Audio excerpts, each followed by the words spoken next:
Yashraj Gurjar and Subhash Gurjar गांव बुक्सीवाला प्रस्तुत करता दिनेश जबरे एंड नानूराम गुर्जर और माया सोलंकी।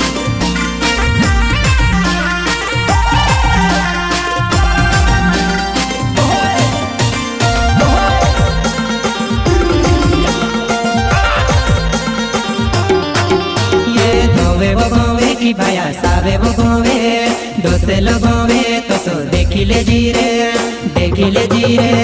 देखी ले जीरे ये दाड़ी दाड़ी देखी रोयु जबरे दो मारो छे नानो मोटो दसो तो सो होयो मडल मारो छे यूरो परो बादे मा भावे सु पारे वीडियो लावे सुरे लोन यूरो परो बादे मा भावे सु पारे वीडियो लावे सुरे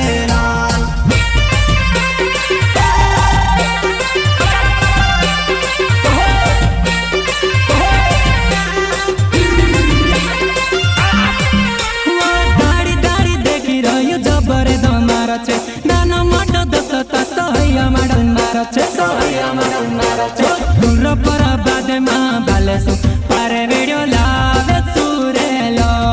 घरे में माँ लेवे कमाई करे सो गावे सु गावे के लाड़े लावे सु बालो।